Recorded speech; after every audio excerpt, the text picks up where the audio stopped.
Bienvenidos a Brújula Histórica, el podcast del Archivo General Municipal en el que dialogamos de historia. Hoy hablaremos de la migración indígena de Chiapas a Tabasco y cómo este fenómeno histórico se ha transformado en un problema de discriminación normalizada. Para ello nos acompaña Orlando Arias, estudiante de la licenciatura en Historia, con quien hablaremos sobre este tema. ¿Qué tal, Orlando? ¿Cómo estás? ¿Qué tal, maestro Javier? Un gusto saludar a todos los que nos sintonizan, los que escuchan este podcast. Agradecer, primero que nada, al gobierno del centro por esta oportunidad de difundir la historia y a todo el equipo del Archivo General Municipal. Muchas gracias. Muy bien, Orlando. Me gustaría que empezáramos a ubicarnos este tema históricamente, ¿no? Entonces, me gustaría que me dijeras por qué es importante hablar hoy de esta discriminación de Tabasco hasta Chiapas.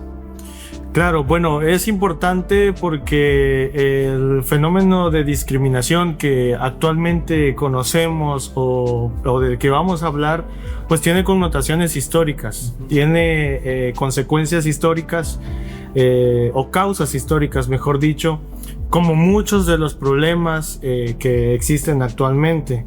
Entonces, ¿dónde surge esto? Pues desde la época colonial. Ok, entonces, Orlando, ¿me podrías decir si este tema pues es algo reciente o es algo que ya tenía tiempo acá en Tabasco? Pues bueno, antes de empezar a abordar el tema de la discriminación como tal, tenemos que hablar de algo que va de la mano con este tema, que tiene que ver con el movimiento migratorio. El movimiento de los pueblos entre lo que hoy conocemos como Tabasco y Chiapas viene desde la época del virreinato, posterior a la independencia, a la Revolución Mexicana y todos los periodos de la historia, tanto nacional como regional, que conocemos. Siempre ha existido, no solamente entre Chiapas y Tabasco, entre Tabasco y Campeche, con Yucatán y demás. De hecho, aquí en Tabasco hay, digamos, 3 estados destino que yo he identificado a lo largo de lo que yo he investigado, y es uno, pues la Ciudad de México. Siempre el tabasqueño, por cuestiones de estudios, pues se va a la Ciudad de México. El segundo destino, pues es la península de Yucatán. Uh-huh. Y posteriormente Chiapas. Chiapas es fundamental en ese movimiento migratorio, ya sea de tabasqueños hacia Chiapas, pero principalmente de chiapanecos hacia Tabasco. Que también, si buscamos en la historia de Tabasco, vamos a encontrar que también se va a dar esta migración por parte de gente que tenía dinero y por cuestiones de educación que también llevan incluso a Estados Unidos, ¿no? Cuestiones educativas. Bien, entonces ya entrando en el tema, tú en tu investigación señalas que Chiapas es uno de los estados con mayor población indígena, pero también con mayor nivel de marginación. Entonces me gustaría que nos dijeras qué factores históricos y sociales explican que tantas comunidades indígenas pues se vean obligadas a venir a Tabasco.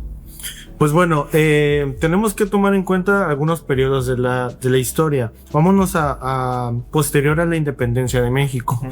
Como sabemos, posterior a la independencia de México se avanzan 2 vertientes, ¿no? 2 modelos o proyectos de nación: el modelo liberal y el modelo centralista.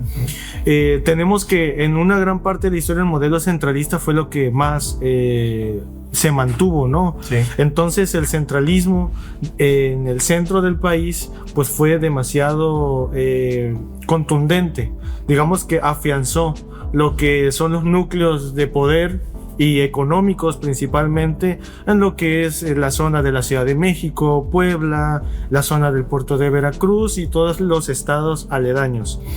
La otra zona de influencia donde se centralizaron muchas cosas, y esto fue posterior a la pérdida de la mitad del territorio mexicano, tiene que ver con el norte y la frontera, ¿no? Toda esta zona de los estados fronterizos y todo el flujo económico que hay entre Estados Unidos y México.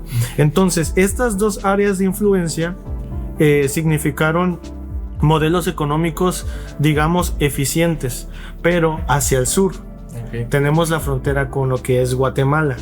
Y Guatemala mantuvo también un atraso significativo, si queremos llamarlo de algún punto, en materia económica y de desarrollo social, mismo que compartía con el sur de México, con el sureste de México.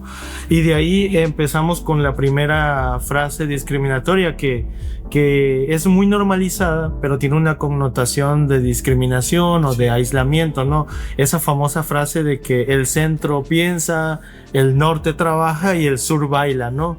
Y esa fama de que las personas en el sur de México pues no producimos o no generamos, ¿no? Bien, para los que nos sintonizan y nos escuchan, quiero mencionarles que Orlando se ha estado dedicando a esta investigación sobre la discriminación de Chiapas, bueno, de Tabasco con Chiapas, ¿no?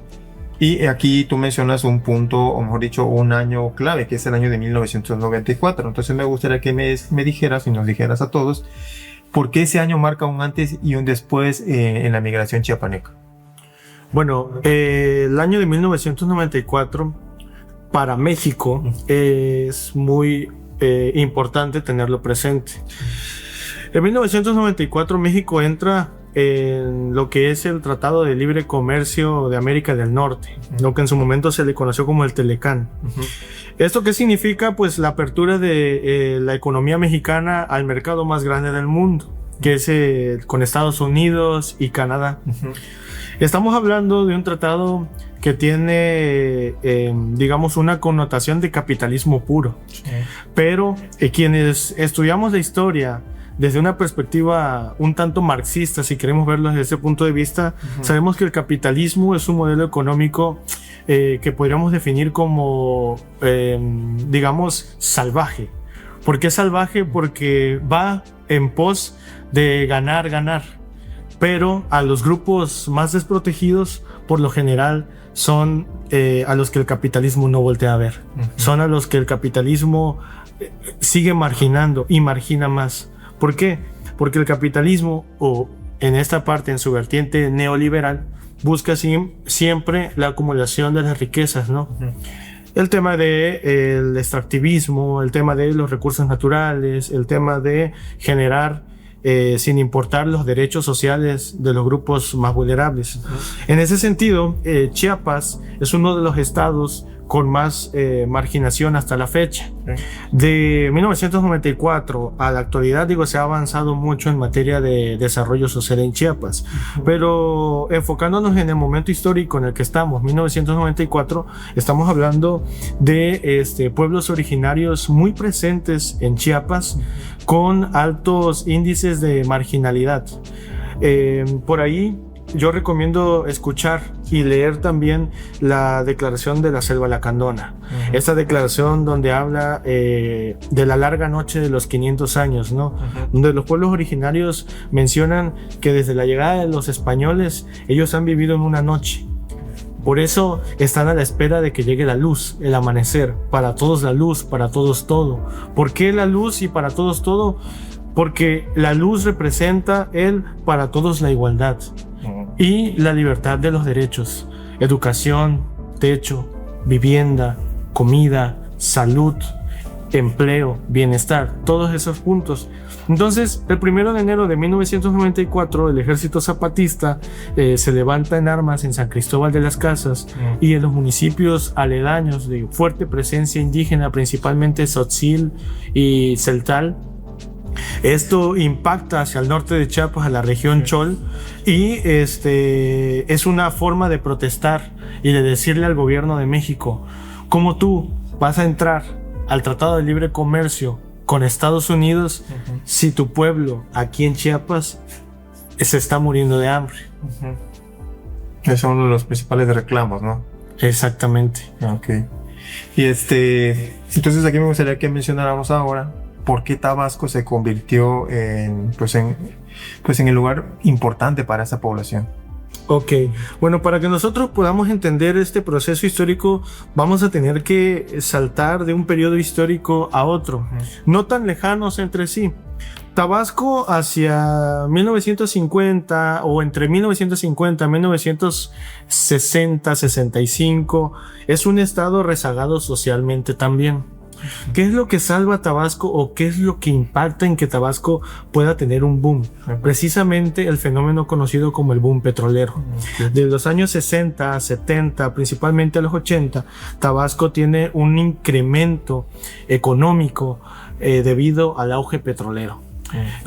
Sabemos actualmente, lo vemos con lo que está sucediendo en Venezuela, en Groenlandia, el petróleo sigue siendo un recurso sumamente importante para el desarrollo de las sociedades, para el desarrollo de los países. Y en esta década de 1970 a 1980 impacta de manera contundente.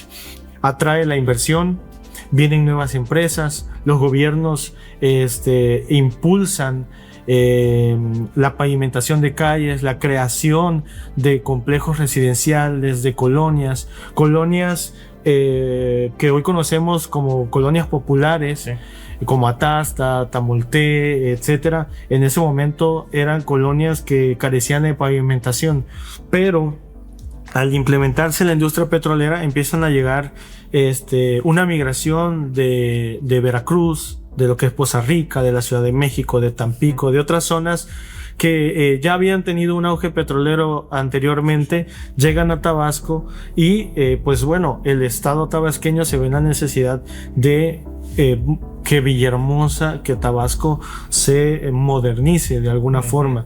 Eso atrae la inversión, los servicios, los bienes y demás. Entonces Tabasco se convierte en lo que es la capital energética. Que está interesante, ¿no? Ese fenómeno que no solamente trajo pues gente de otros lados, ¿no? Un petrolero, sino también el cambio incluso hasta en la gastronomía, ¿no? Si uno revisa periódicos y se pone a revisar sobre la época, se va a dar cuenta cómo la gente que vino, por ejemplo, a la Ciudad de México trajo que si los tacos, que si estas cuestiones de que son gastronomías muy de la Ciudad de México, ¿no? Bien, y me gustaría entonces que pasáramos a esta cuestión de lo que tú has denominado la discriminación normalizada. Entonces me gustaría que nos dijeras cómo se manifiesta esa discriminación y cuáles son esas prácticas y expresiones que se han ido normalizando pues aquí en Tabasco que resultan ofensivas. Claro, pues precisamente hacia los años 80 en Chiapas sigue habiendo ese rezago social. Sí. Digamos que Villahermosa, Tabasco en general, pero principalmente el auge petrolero se va a notar en Villahermosa. Villahermosa empieza a convertirse en un núcleo económico importante. Así como empieza a atraer inversiones, empiezan a llegar cadenas multinacionales, supermercados y demás. También atrae, así como atrae a personas del sector petrolero, atrae otro sector. El sector del comercio informal, el sector que busca la venta y salir de la marginación. Por eso Villahermosa se convierte en el destino perfecto para las poblaciones del norte de Chiapas. Es muy importante tener muy presente que Tabasco, casi toda su frontera sur, si no es que toda su frontera sur, es limítrofe con el norte de Chiapas, con zonas principalmente de los grupos choles, de los grupos lacandones y un poquito más al sur de lo que se conoce en la parte de los altos de Chiapas, de grupos como los celtales y los otziles. Estas personas son personas que basan su economía en la manufactura de ropa, artesanías y demás.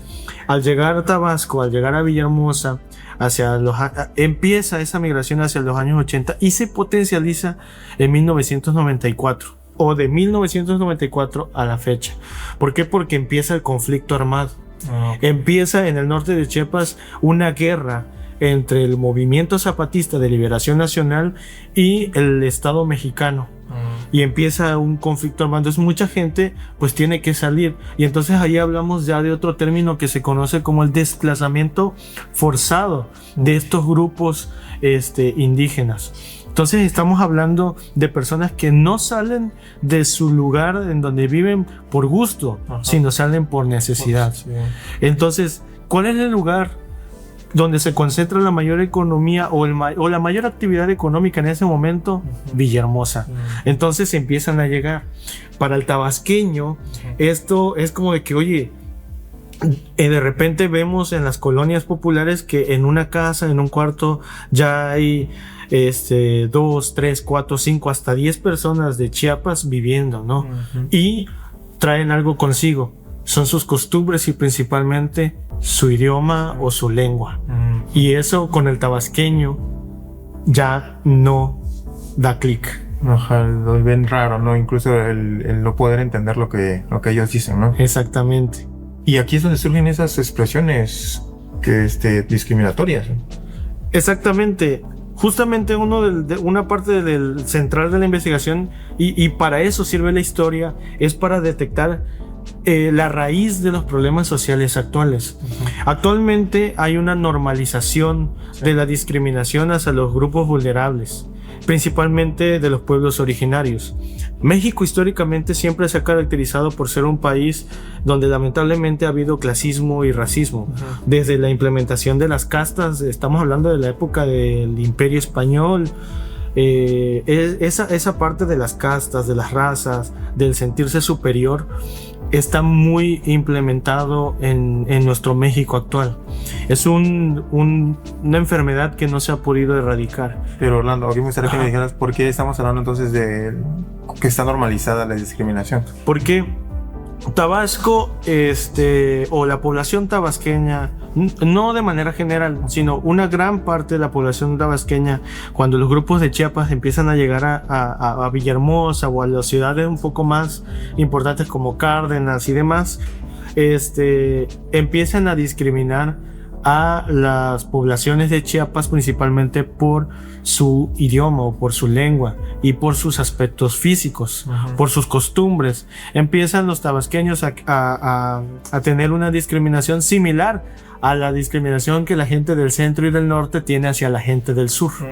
Entonces digamos que hay como que un ciclo uh-huh. en donde te discriminan y tú, en lugar de tener conciencia social y asumirte sí. desde una postura de conciencia crítica y cambiar ese patrón, ahora tú discriminas al otro. Uh-huh. Hegel lo menciona en la fenomenología del espíritu como esa dicotomía entre el amo y el esclavo, ¿no? De querer siempre imponer tu voluntad hacia el otro y sentir el reconocimiento del otro y sentirte superior hacia el otro.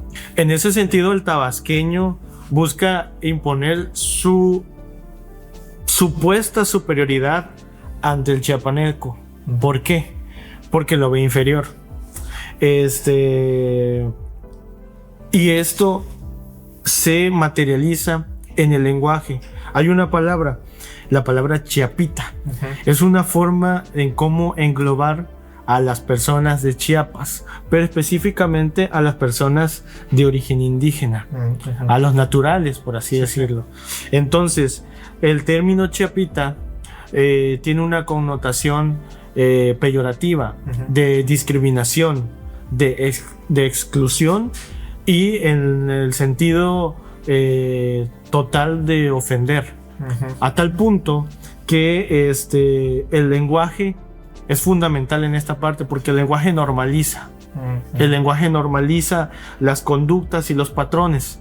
Uh-huh. Si queremos, por ejemplo, erradicar cosas como el machismo, sí. necesitamos empezar a cambiar el lenguaje. Si queremos erradicar conductas discriminatorias, necesitamos empezar a cambiar el lenguaje. Y entonces la utilización de la palabra chiapitas, cuando uno va al parque y le dice al niño, ve, cómprale el dulce al chiapita, uh-huh. estás normalizando en el niño ese mecanismo de reproducir, él es el chapita, él es el chapita. Pero alguna vez nos hemos puesto a pensar, para esa persona que está vendiendo chicharrones, que está volando zapatos, porque ojo, ellos nos entienden a nosotros, sí. pero nosotros no los entendemos a ellos en su lenguaje. Entonces ellos nos escuchan cómo nos expresamos, cómo hablamos y cómo nos sentimos respecto a ellos. Okay. Entonces, alguna vez nos hemos puesto a pensar qué piensa o qué siente esa persona a la que le decimos chiapita. Uh-huh. Interesante. Y aquí me gustaría preguntarte si ha habido un cambio, porque hay una ley, ¿no? Tabasco cuenta con una ley de, pues, justamente antidiscriminación. Si, no sé de qué año es, pero si ha habido un cambio con respecto cuando surge esta ley, algo que anteriormente había. Bueno, justamente este tema de la discriminación hacia los pueblos originarios, si bien yo puedo decir que es poco estudiado porque me ha costado encontrar fuentes que abarquen esta perspectiva. Lo cierto es que sí han habido intentos por legislar al respecto para cambiar esta forma de pensamiento y demás. El 14 de mayo o desde el 14 de mayo del 2016 existe lo que es la ley para eliminar la discriminación en el estado de Tabasco. Y esta ley, en conjunto y aprobada por el Consejo Nacional para Prevenir la Discriminación y el gobierno del estado en ese momento, están, digamos, en la mayor disponibilidad y disposición en materia legislativa de erradicar la discriminación, ¿no? Entre esos, muchos de los artículos que podemos encontrar en esta ley se pueden aplicar a la discriminación de los pueblos originarios. No obstante, aún falta mucho por legislar. Sí, porque la Constitución también lo menciona, ¿no? Estas cuestiones de discriminación. Exactamente. Entonces, y ya me gustaría cerrar con esto, me gustaría que me dijeras, ¿por qué sigue entonces esta discriminación? ¿A qué se debe? A pesar de que hay leyes y que la propia Constitución lo prohíbe, ¿qué crees tú que hace falta, ¿no? ¿Por qué sigue esta discriminación? ¿Por qué? Y voy a tratar de ser breve. Sí. ¿Por qué existe esto? Bueno, hay una diferencia entre Chiapas y Tabasco. Sí. En Tabasco existen pueblos originarios. Existen pueblos originarios en la zona de Tamolte de las Sabanas, aquí en Centro, en Nacajuca, en Jalpa, en Centla, pero la población tabasqueña indígena es mucho menor a la población indígena en Chiapas. Yo le hablo que Tabasco vivió un fenómeno de desindigenización. En cambio en Chiapas no. Chiapas, para datos del 2020, tiene un total de 1,459,648 hablantes de una lengua originaria. Y Tabasco, en ese mismo censo, reportó un aproximado de 60,000 hablantes de una lengua. Estamos hablando de casi 1,5 millones de hablantes de lenguas originarias en un estado de 5 millones de habitantes. Tabasco tiene 2 millones de habitantes y de esos 2 millones de habitantes solo 60,000 hablan una lengua indígena. Quiere decir que en Tabasco el convivir con los pueblos originarios autóctonos de aquí de Tabasco no es algo tan importante para la población. Por eso cuando llegan estas personas la ven desde ese punto de vista discriminatorio. ¿Cómo podemos erradicar esto? A partir del lenguaje. Dice Piaget que los niños en sus primeros años de vida aprenden por imitación.